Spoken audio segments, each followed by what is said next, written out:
કેમ છો મિત્રો? આજના આ વિડીયોમાં આપણે જાણીશું ભાલકા તીર્થના ઇતિહાસ વિશે, તો વિડીયોને પૂરો જોવાનું ચૂકતા નહીં। ભાલકા તીર્થ ગુજરાતના સૌરાષ્ટ્રમાં સોમનાથ મહાદેવ મંદિરથી 5 કિલોમીટર દૂર આવેલું છે। મિત્રો, સૌરાષ્ટ્રનું ભાલકા તીર્થ દ્વાપર યુગના સૌથી મોટા નાયક, સંસારને ગીતાનું જ્ઞાન અને જીવનનું સત્ય જણાવનાર ભગવાન શ્રી કૃષ્ણ અને તેમના છેલ્લા સમયની ગવાહી આપે છે। આ એ જ પવિત્ર સ્થાન છે જ્યાં જગતના પાલનહાર ભગવાન શ્રી કૃષ્ણએ મનુષ્ય દેહનો ત્યાગ કર્યો હતો। આ મંદિરમાં બનેલી ભગવાન શ્રી કૃષ્ણની મૂર્તિ તેમના અંતિમ સમયને દર્શાવે છે।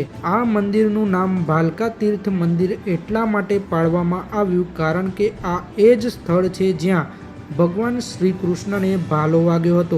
મિત્રો, ધાર્મિક માન્યતાઓ અનુસાર આ એ જ જગ્યા છે જ્યાં ભગવાન શ્રી કૃષ્ણને જરા નામના પારધીનો ભાલો વાગ્યો હતો। તેમજ તેમની સામે સ્થાપિત છે એ પારધીની 2 હાથ જોડીને ક્ષમા માગતી મૂર્તિ કે જે ભગવાન શ્રી કૃષ્ણ ઉપર ભાલો ચલાવીને પછતાઈ રહ્યો છે। પરંતુ ભગવાન તો અંતર્યામી હતા। તેઓ સારી રીતે જાણતા હતા કે તેઓ ભલે આ દુનિયાને પોતાના ઈશારા ઉપર ચલાવતા હોય, પરંતુ આ દુનિયામાંથી વિદાય લેવાનો તેમનો સમય આવી ગયો છે।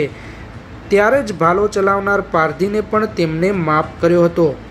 મિત્રો, એવું પણ કહેવાય છે કે જ્યારે ભગવાનને ભાલો વાગ્યો હતો ત્યારે પારધીએ માફી પણ માગી હતી અને ભગવાન શ્રી કૃષ્ણએ તેને પોતાના પાછલા જન્મ એટલે કે રામ અવતારની કથા સંભળાવી હતી।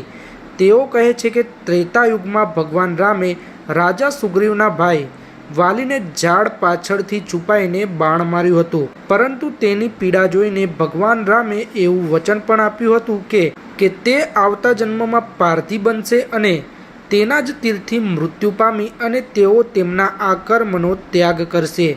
મિત્રો, વાલી એ જ જરા નામનો પારધી હતો કે જેના હાથે ભાલો વાગી ભગવાન શ્રી કૃષ્ણ ઘાયલ થયા હતા। ભગવાનને પગમાં તીર વાગ્યું હતું। તીર વાગવાથી ઘાયલ થયેલા ભગવાન શ્રી કૃષ્ણ ભાલકાથી થોડે દૂર આવેલી હિરણ નદીના કિનારે પહોંચ્યા। હિરણ નદી સોમનાથથી 15 કિલોમીટર દૂર આવેલી છે। કહેવાય છે કે એ જગ્યાએ ભગવાન શ્રી કૃષ્ણ પંચ તત્વોમાં વિલીન થયા હતા। અહીં કપિલા, હિરણ અને સરસ્વતી એમ ત્રિવેણી સંગમ જોવા મળે છે। જ્યાં ભગવાન શ્રી કૃષ્ણએ દેહ ત્યાગ કર્યો હતો ત્યાંથી ભગવાન સીધા વૈકુંઠ ધામ ગયા હતા।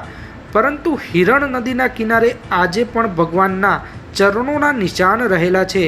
પરંતુ એ જગ્યાનું મહત્વ પણ ઓછું નથી જ્યાં પારધીએ ભગવાન શ્રી કૃષ્ણને હરણ સમજીને બાણ ચલાવ્યું હતું। સમુદ્ર નદીના કિનારે આવેલી એ જગ્યાને આજે પણ લોકો બાણ ગંગાના નામથી ઓળખે છે। ભાલકા તીર્થમાં આજ પણ હજારોની સંખ્યામાં દરરોજ કૃષ્ણ ભક્તો આવે છે। અહીં હજારો વર્ષ જૂનું પીપળાનું વૃક્ષ છે જે આજ સુધી સુકાયું નથી। કહેવાય છે કે આ એ જ ઝાડ છે જેના નીચે ભગવાન શ્રી કૃષ્ણ આરામ કરી રહ્યા હતા અને એવું પણ કહેવાય છે કે ભગવાન શ્રી કૃષ્ણના દેહ ત્યાગ પછી દ્વાપર યુગનો અંત થયો હતો અને કળિયુગનો પ્રારંભ થયો હતો। ભગવાન શ્રી કૃષ્ણના દેહ ત્યાગ કરવાની સાથે જ તેમની સોનાની નગરી દ્વારકા પણ સમુદ્રમાં ડૂબી ગઈ હતી। મિત્રો, ભાલકા તીર્થ વિશે હું જેટલું પણ જાણતો હતો તે મેં તમારા સુધી પહોંચાડવાનો પ્રયાસ કર્યો છે। વિડીયો ગમ્યો હોય તો શેર કરી દેજો અને અમારી ચેનલને સબસ્ક્રાઈબ કરી દેજો।